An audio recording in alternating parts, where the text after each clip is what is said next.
দাদা হুজুরকে ইতিহাস খুলে দেখবেন, দাদা হুজুর কেবলা যে পীরের হাতে বায়াত ছিলেন, যার নাম সুফি ফাতে আলী ওয়াইসি মানিকতলা, এই হুজুরের ওয়াজি ছিল, উনি ওনার মুরিদকে নবীর সাথে সাক্ষাৎ করিয়ে দিতেন। এই জন্য ওনাকে বলা হতো রসুলনামা পীর।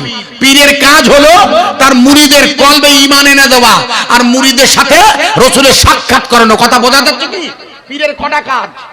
দুটো কাজ। প্রথম কাজ কি? ওই বাম স্তরে দুধের নিচে লতিফায়ে কলব বলবে আল্লাহ, আর রসুলের সাথে সাক্ষাৎ লাভ হবে।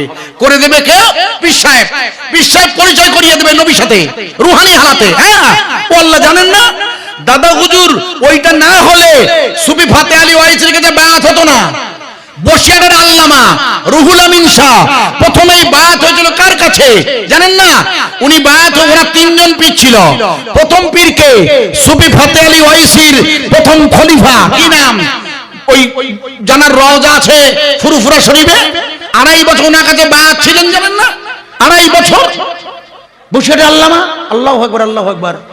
উনি মারা গেলে তারপর চলে এলেন দাদা হুজুরের কাছে, এসে বলেন নবীকে দেখাতে হবে আমায়, নবী না দেখলে বায়াত হবো না। পীরের কাজ তো তাই। আশ্চর্য! পীর সাহেবের কি শুধু 20,000, 5,000, 3,000, 1,000, 100, 200, 500 নজরানা দেবেন? এই কি জন্যে নজরানা দিতে হবে? পীর সাহেবের কাছ থেকে দুটো কাজ করিয়ে নেওয়ার জন্য। একটা হচ্ছে রসুলের মহব্বতের চেহারা মুবারক, আল্লাহর ভাষা। কিন্তু আমরা আল্লাহর সাথে যখন কথা বলবো তখন কিন্তু আরবিতে বলতে হবে। মুনকের নাকিরের সওয়ালের জবাব আরবিতে দিতে হবে। বলো ভাই, তার মানে কি? তার মানে কি আপনি বলেন মামা সাহেব আমি তো আরবি জানি না। না না না, আপনার জানার দরকার নেই। আপনি যদি মাদ্রাসায় নাও পড়েন, হাফেজ না হন, আলেম না হন, কিছুই না হন, সাধারণ মানুষ, আপনি মারা যাবার পরে আপনার মুনকের নাকিরের সওয়ালের জবাব আল্লাহর রহমতে আপনার তরফ থেকে বার হবে অটোমেটিক আরবিতে। একটু জোরে বলবেন না সুবহানাল্লাহ? অটোমেটিক বার হবে, কোনো চিন্তা নেই আপনার। ও আপনি যদি আরবি নাও শিখে রাখেন, কেন? কারণ আপনি মালিক বলে মেনে নিয়েছেন কার? আরে চিল্লে বলুন।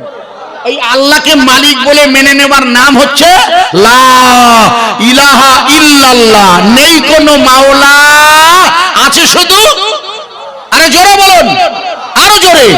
এই জন্য আমরা কোনো ব্যক্তির কাছে মাথা নত করি? আমরা কোনো ব্যক্তির কাছে মাথা নত করি? হ্যাঁ না বলুন। আমরা মাথা নত করি কার কাছে? আরে চিল্লে বলুন। আমরা মাথা নত করি আল্লাহর কাছে। ইয়াকা না'বুদু, আমার ইবাদত হবে কার? চিল্লে বলুন। এটা আমাকে কে শিখিয়েছে? এটা রাসূল শিখে না বাবা, এটা রাসূল শিখিয়েছে। মনে করে দেখুন, খানায়ে কাবায় রাসূল নামাজে দাঁড়াবে, মনে করে দেখুন, মনে নেই মা ফাতেমাতুজ জোহরার রিওয়ায়াত, উতবা সুয়াইবা আল্লাহর নবীর গর্দানে উটের পচা ভুঁড়ি চাপিয়ে দিয়েছিল। অপরাধ ছিল শুধু আল্লাহ আল্লাহ আল্লাহ বলেছিল তাই। মনে করে দেখুন, কেবলমাত্র আল্লাহর নাম নেওয়ায় ওরা আল্লাহর নবীকে একটানা 3 বছর গারে শিব অর্থাৎ একটা পাহাড়ের এলাকায় রাসূলকে 3 বছর বন্দী করে রেখেছিল। ওকে বলে শেফ সংকট, শেফ আবু তালিব সহ রাসূলকে বন্দী করে রেখেছিল। তবু আল্লাহর নাম চলেছে না বন্ধ হয়েছিল? আরে জোরে বলুন, কিরকম চলেছে লক্ষ্য করুন। আপনাদের মনে নেই কাবা শরীফের দেওয়ালের গায়ে ওই উতবা সুয়াইবাদের তরফ থেকে একটা চুক্তি লেখা ছিল? মনে করে দেখুন। যুবক ছেলেরা এসে বললে, এই আবু তালেব, এই আবু লাহাব, তোমরা মুহাম্মদকে তো এক ঘরে করেছো, তা তোমরা যে চুক্তিনামা করেছো আমরা চুক্তিনামাটা দেখবো। বলে আরে চুক্তিনামা কি দেখবে, কাবা শরীফে টানানো আছে। ওরা কাবা শরীফে গিয়ে চুক্তিনামা খুলে দেখে, ভালো করে আমার দিকে ফলো করুন, কাবা শরীফের গায়ে লটকানো চুক্তিনামায় সব উই পোকা খেয়ে নিয়েছে, শুধু একটা শব্দ লেখা আছে আল্লাহ। একবার জোরে বলুন। আরো জোরে বলা যাবে না? নারে তাকবীর। কটা নাম লেখা? একটি নাম, আর কিছু নেই। আরে উতবা অবাক, আবু লাহাব অবাক, সুয়াইবা অবাক। এ কি আশ্চর্য! শুধু আল্লাহর নামটা বর্তমান। আমি আপনাদের জিজ্ঞেস করছি, বোঝার চেষ্টা করবেন। পৃথিবীর সমস্ত শক্তি যদি আজ এক হয়ে যায়, তবু লা ইলাহা ইল্লাল্লাহর এই নাম চলবে না, বন্ধ হবে? চিল্লে বলুন। আমি উদাহরণ দিয়ে বোঝাচ্ছি আপনাদের। আমার ওয়াজ কি বোঝা যাচ্ছে? আমার ওয়াজ কি বোঝা যাচ্ছে? আগে হ্যাঁ না বলুন, না মুশকিল। না বুঝতে পারলে, ওয়াজ না বুঝতে পারলে মুশকিল। লক্ষ্য করুন, আল্লাহ এবং তার নবী কথা বলছেন, মনে আছে বলেছিলাম কত হাজার বছর? মনে নেই, ভুলে গেলে মুশকিল। 12,000 বছর। এই 12,000 বছর পর আল্লাহর ইচ্ছা হলো নিজের প্রকাশ ঘটানো। বলেছিলাম, মনে আছে? মনে নেই বললাম? সেই প্রকাশ ঘটানোর জন্য আল্লাহ সর্বপ্রথম আমার নবী নূর বানিয়েছিল, মনে আছে বলেছিলাম? ওই নূরটাকে আল্লাহ সর্বপ্রথমে 4 ভাগে ভাগ করেছিল, বলে আছে বলেছি? ভুলে গেছে? লিখুন। ওই নূর মুবারকটাকে আল্লাহ প্রথমে 4 ভাগে ভাগ করেছেন। প্রথম ভাগে আমার আল্লাহ নূরটা যে ভাগে ভাগ করেছে তার নাম রেখে দিয়েছেন কলম। কি নাম? মুখস্থ করেন আব্বা। প্রথম ভাগটার নাম কি? কলম। কলম। লক্ষ্য করেন, ইদানিং দেখেন বাজারে একটা বই বেরিয়েছে। আমি একটা মিশনে গিয়েছিলাম দিনের বেলা, নবী দিবসের জলসায়। একটা মিশনের জলসায় গিয়েছি, নাম করা মিশন। তা হেডমাস্টার আমি বসে আছি, তখন টাইম হয়নি, দিনের বেলা 11টায় আমার সময়। তা আমাকে একটা বই দিয়েছে হেডমাস্টার। তো বইটা হাতে নিয়ে, আমিও আপনাদের দোয়ায়, যাই হোক, আমি বইটা হাতে নিয়ে দেখেই আমি বললাম, হেডমাস্টারকে ডাকলাম, স্যার এই বইটা ভুল লেখা আছে স্যার। বলে কেন? আমাকে টুপিওয়ালা দেখে সাধারণ মানুষ মনে করেছেন, স্বাভাবিক, দোষ কিছু নেই, ওরা শিক্ষিত তো।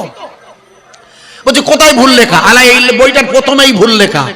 কি লেখা আছে জানেন? বইটার প্রথমে লেখা আছে যে আল্লাহ সর্বপ্রথম কি সৃষ্টি করেছিলেন। লেখক লিখে দিয়েছে আল্লাহ সর্বপ্রথম কলম সৃষ্টি করেছে। আল্লাহ, এরা ভুল। আমাকে তখন হেডমাস্টারের সঙ্গী স্যারেরা বলছেন, স্যার আপনি কি বলছেন? হ্যাঁ, এরা ভুল লেখা। বলে কিছু কি বলছেন? হ্যাঁ, আমি তর্ক করবেন না, আপনার লেখককে ধরুন ফোন করে। লেখক ভুল লিখেছে। বলে তাহলে আল্লাহ সর্বপ্রথম কি সৃষ্টি করেছে? আমি বললাম লেখককে বলবেন আল্লাহ সর্বপ্রথম আল্লাহর নবী নূর মুবারককে সৃষ্টি করেছিলেন। কদ জাআকুম মিনাল্লাহি নূরু, রাসূলের হাদিস, আউয়ালু মা খালাকাল্লাহু নূরি। লিখে নিন, এই উপমহাদেশের বিখ্যাত মুহাদ্দিস আব্দুল হক মুহাদ্দিস দেহলেভি রাহমাতুল্লাহ আলাইহি, যিনি মুজাদ্দিদ আল পেশানির বিরোধী ছিলেন প্রথম জীবনে। আপনাদের জানা আছে কি? নাম জানেন কি? জানেন না? এই এলাকায় যে পাবলিক ভাইরাও থাকেন জানবেন। আব্দুল হক মুহাদ্দিস দেহলেভির নামটা শুনে নিন। ইনি বিরোধী ছিলেন কার? পাঞ্জাবের সিরহিন্দে যার রওজা মুজাদ্দিদ আল পেশানি। আপনার ওনার রওজায় গেছেন কি জানি না, কারণ এখন তো মুজাদ্দিদ আল পেশানির যুগ চলছে বাবা। এই যুগটা কার যুগ? আশ্চর্য, এটা দ্বিতীয় 1000 বছর চলছে না? এরই কোথায় ওয়াজ করতে এসছি? এই বাগান পাড়ার ভাইয়েরা, কোন যুগে বসে আছেন তাও জানেন না? মুজাদ্দিদ আল পেশানি, আহমদ ফারুকি সিরহিন্দি, আকবর বাদশার বিরুদ্ধে লড়াই করেছিলেন, মনে নেই? আপনাদের মনে থাকে না? আকবর বাদশা যিনি নিজেকে নবী বলে দাবি করেছিলেন, লা ইলাহা ইল্লাল্লাহ, আকবর খলিফাতুল্লাহ বলে নতুন কলেমা বার করেছিল, মনে থাকে না কেন? উনি আজানে হাইয়া আলাস সালাহ আগে আল্লাহু আকবার জুড়ে দিয়েছিল শব্দ, মনে নেই আপনাদের? আশ্চর্য, সেই আকবর বাদশার বিরুদ্ধে একা একা পাঞ্জাবের সিরহিন্দ থেকে আকবর বাদশা দিল্লিতে লড়াই করতেছিলেন মুজাদ্দিদ আল পেশানি, আহমদ ফারুকি সিরহিন্দি। এনার নাম শুনেনি? আপনারা কি করেন গো? শুধু মুখে মুখে বলেন ফুরফুরা। ফুরফুরা কটা তরিকা করে? দাদা হুজুর ছিল 5 তরিকার পীর, কাদিরিয়া, চিশতিয়া, নকশবন্দিয়া আর মুজাদ্দিদিয়া এবং মুহাম্মাদিয়া। এই নকশবন্দিয়া তরিকার পীরের নাম বাহাউদ্দিন নকশবন্দি, চিশতিয়ার পীরের নাম গরিবে নওয়াজ খাজা মঈনুদ্দিন চিশতি, আর বড় পীরের নাম আব্দুল কাদের জিলানী, বড় পীরের তরিকা কাদিরিয়া, আর মুজাদ্দিদ আল পেশানির তরিকা নাম মুজাদ্দিদিয়া। আপনারা জানেন না তরিকা কটা? আশ্চর্য। চারটে না, চারটে তরিকা না, মোট তরিকা 252টা। লিখে নেন মোট তরিকা কটা? মুসহর 252টা। দাদা হুজুর ছিলেন 5 তরিকার পীর। লিখে রাখেন, এই 5 তরিকার পীরের সোহবতে আপনারা থাকেন। এই 5 তরিকার যে কোনো একটা তরিকা করা ওয়াজিব, যে কোনো একটা। এই মুজাদ্দিদিয়া তরিকার হুজুরের বাড়ি হলো পাঞ্জাবের সিরহিন্দে। আপনারা কেউ জাননি পাঞ্জাবে? কেউ কোনদিন জাননি? ওয়াল্লাহ একটা বার অন্তত হুজুরের রওজাটা দেখবেন না, যা তরিকা করেন মুজাদ্দিদ আলফেসানি আহমদ ফারুকি সিরহিন্দি। ওয়াল্লাহ জাননি? ওয়াল্লাহ কোথায় এই ওয়াল্লাহ? এই খোকা একটা বার যাবে, খোকা পায়ে ধরে বলছো ওখানে গিয়ে দেখে এসো, ওখানে গিয়ে দেখে এসো। আল্লাহর কাবা শরীফ এসেছিল ওখানে, জানো না আল্লাহর কাবা? ওয়াল্লাহ ওখানে আল্লাহর কাবা এসেছিল না? উনি হজ করেননি তো। ও খোদা, মুজাদ্দিদ আলফেসানি হজ করেননি কেন? উনি যে বছর হজে যাবে, ওই হজে যাবার সময় ওনার আব্বা বলেছিল, খোকা তুমি তো হজে যাচ্ছ, বা যেখানে যাচ্ছ যাও বাবা, তবে শোনো তুমি যদি নকশবন্দিয়া তরিকার কোন পীরের সাক্ষাৎ পাও, ওই পীরের সাথে দেখা করে বাবা। তো উনি দিল্লি এসেছেন, মুজাদ্দিদ আলফেসানির জীবনী পড়ে দেখবেন, উনি দিল্লি এসেছেন হজে যাবে।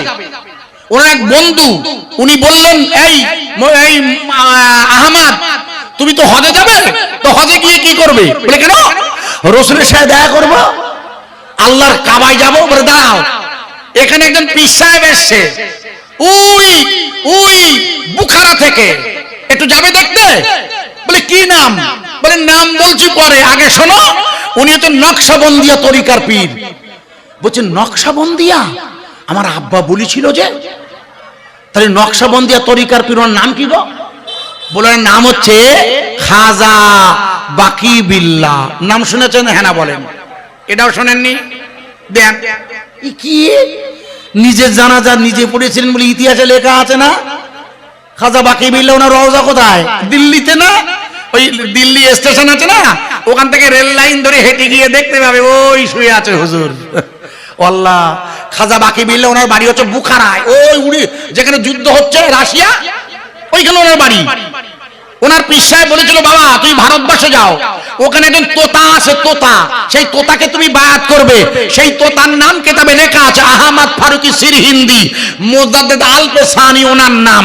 তাই উনি যখন হজে যাবার পথে ওই পীর সাহেবের কাছে দেখা করতে গেলেন, মুজাদ্দিদ আলফেসানিকে দেখে হযরতে খাজা, আরে বাপরে হুজুর বলছে, আরে এই তো সেই তোতা, আরে ইরির জন্য তো আমি ভারতে এসেছি। এই আপনার নাম কি? বলে আমার নাম আহমদ। বলে ও আপনি হজে যাবেন? বলে হ্যাঁ। বলে আপনার হজে যাওয়া হবে না। বলে কেন? বলে হজে যাবেন কি করতে? হজে যাওয়া হবে সব এখানে বসে যদি হয়। বলে এখানে বসে হবে? বলে হ্যাঁ সব এখানে বসে হবে। কেন? বলে আসুন আগে আপনাকে বায়াত করিয়ে কলবে ঈমান এনে দিন। এখন আপনার কলবে ঈমান ঢোকেনি, বাম স্তনে দুধের নিচে লতিফায়ে কলব আছে আমাদের, লিখে দেন। আমাদের নিয়ত আছে না, আমি আমার কলবের দিকে মোতওয়াজ্জা, সেই কলবটা হচ্ছে এই যে আমাদের দেখে এই এই এই জায়গাটা আমার কলব। জানেন না আপনার কলব কোথায়? জানেন না? এটা কি রে? হ্যাঁ দিয়া নিজের কলবটা জানে যেখানে ঈমান থাকে। আল্লাহ, এই এই দুদিন নিচে একটা গোস্ত আছে, তার নাম কলব, ওর মধ্যে ঈমান ঢুকতে হয় না। ইজা মুদগাতান জাসাদান, আপনি ইমাম সাহেব বলেনি এসব? এই কারিমুল্লাহ বলেনি? আল্লাহু আকবার, আল্লাহু আকবার। এই জায়গায় তো ঈমান আছে খোকা। বলে আগে এখানে ঈমান ঢোকান, আপনি এখন ঈমানদার না তো হজ যাবেন কি করতে? বলে সে কি? বলে হ্যাঁ। মনে করে দেখুন উনি 2 মাস ওনার মুর্শিদের দরবারে থেকে দিল্লি থেকে চলে এলেন পাঞ্জাবে।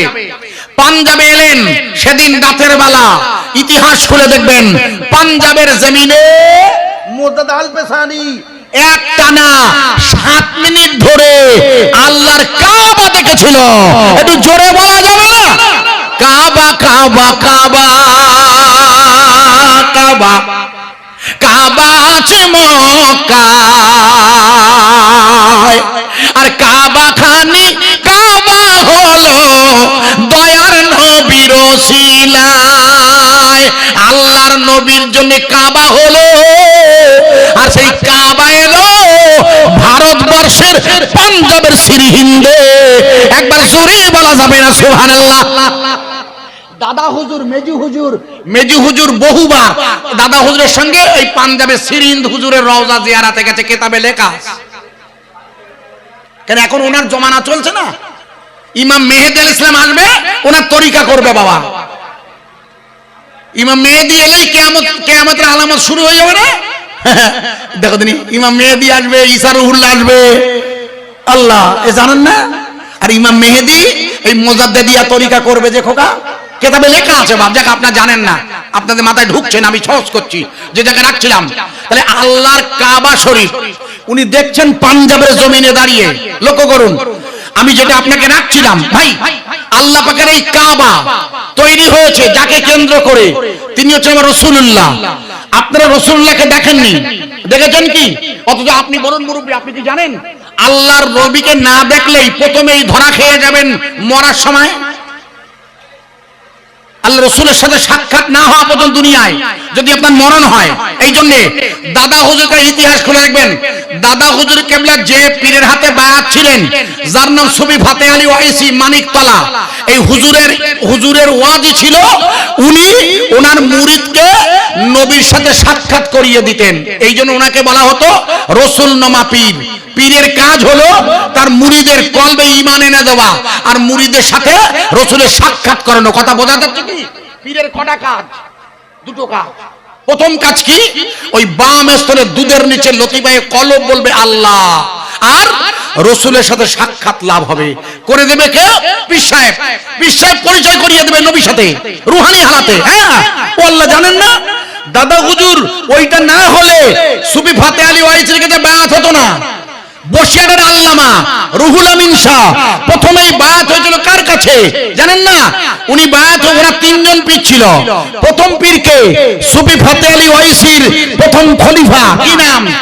ওই জানার রওজা আছে ফুরফুরা শরীফে, 2.5 বছর ওনার কাছে বায়াত ছিলেন, জানেন না? 2.5 বছর বসিরহাটের আল্লামা। আল্লাহু আকবার, আল্লাহু আকবার। উনি মারা গেলে তারপর চলে এলেন দাদা হুজুরের কাছে, এসে বলেন নবীকে দেখাতে হবে আমায়, নবী না দেখলে বায়াত হবে না।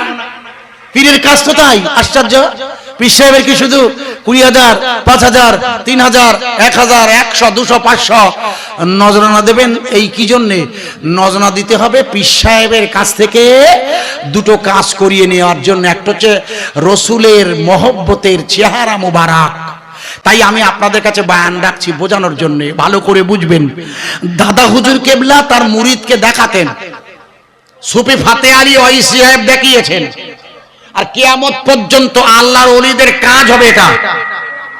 এখন আর কোনো নবী আসবে না, এখন ওলিরা দেখাবে তার মুরিদকে, রসুলের সাথে সাক্ষাৎ করাবেই, তা না হলে কবরে তো ধরা খাবেন।